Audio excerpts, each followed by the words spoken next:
Who are the strongest characters in Tokyo Revengers? Let's talk about it. Now, obviously, there are hundreds of strong characters in Tokyo Revengers. We can talk about, to be honest, I could talk about it for hours. We could talk about Osanai, we could talk about Baji, we could talk about a lot of different characters. But today, we don't have that much time because I've got to go to work. So we're going to talk about the top 5 characters on who I think is the strongest. And some of them might shock you. So, without further ado, let's talk about it. Now, my number 5 is a very controversial one that not a lot of people are going to agree with, and I can understand that not a lot of people are going to agree with it, but it is going to be hanagaki Takamichi. That is right. Now, before you start throwing your pitchforks at me, I'm going to explain to you why I think he should be at number 5. During the entirety of the anime/manga, we see Takamichi as one of the weakest characters. In fact, I've made a whole video on how a weak character can be a leader. And he is a leader, don't get me wrong. But his fighting prowess isn't great. However, he is one of the only characters we've seen to take Taiju to his knees, to fight Mikey head on, to actually choke out someone without actually being that powerful, and to get beaten to a pulp and stay standing.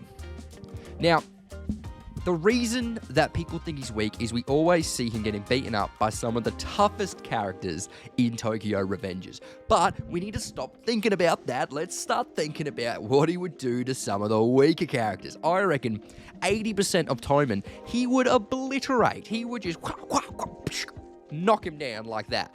I don't think it would even be a challenge because all we see him do is fight these monsters, and he actually does decently well considering how big he is. So I think that he deserves to be in number 5. He is our crybaby hero. He cries every time he has to do something. He made the first division captains. He was the leader of the Black Dragons for a time, and he was the leader of the second generation Toman. So I think hanagaki Takamichi definitely deserves to be number 5. Now, at number 4, I would usually have Taiju, to be honest. However, after rereading the entirety of the manga, I have to say that crying angry, or angry when he's crying, is just an absolute monster. We see in the manga panels, he takes out like 7 or 8 different people, 2 of the strongest fighters on the field, and he just takes them out like it's nothing. Now, his brother Smiley's probably more strong than he is. However, when angry's crying, look out, because shit's starting to go down. This boy just starts beating the piss out of everyone. So he definitely deserves to be number 4. Now, don't get me wrong, Taiju was an honorable mention. He probably should be here, but he's not. So, meh.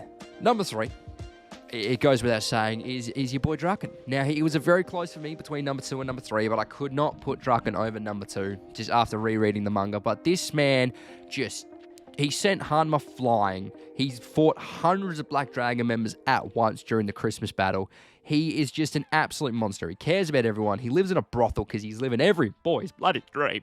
And he is just one of the strongest characters we've ever seen, and he's a monster. He is just an absolute monster, and he definitely deserves to be at number 3. And his tattoo is fucking awesome. Let's be real, it's an awesome ass tattoo. Now, at number 2, we have Izana. Now, if you've watched the end of the anime where we're up to, if you look at the time date, you might be watching this in the future, but if you watch the end of the anime where we're up to, you would understand a little bit. But if you've read the manga, you would understand a lot. Izana is an absolute monster. He's one of the only people we've seen that has actually gone head-to-head with Mikey himself. And he's just like a Brazilian jiu-jitsu mastermind when it comes to fighting. His IQ is insane. Everyone respects him, probably out of fear more than leadership, unlike Mikey, which is a bit more leadership than fear, even though he's a beast. But I think Izana definitely becomes number 2. And number 1, the invincible Mikey. I mean, come on. Mikey is an animal. He has taken out Taiju in one kick. He has taken out Hummer in one kick. He has taken out everyone in one kick except for your boy Takamichi. My boy, that's why you don't put disrespect on his name. He deserves to be number 5. I don't want to hear about it. But yeah, Mikey definitely deserves to be in number 1. The whole, basically, anime is about, and manga is about how powerful Mikey is and his dark impulses. And when those dark impulses comes out, he just starts killing fuckers left, right, and center. But Mikey is invincible. There's a reason they call him the invincible Mikey. There's a reason he's the leader of Toman, no matter how small he is. He has got nuclear missile kicks, and he is an absolute weapon. And if you guys haven't read up in the manga, you're going to love what direction it goes. It might get a little bit dark. The ending might not be exactly what you want. Well, that's for another video.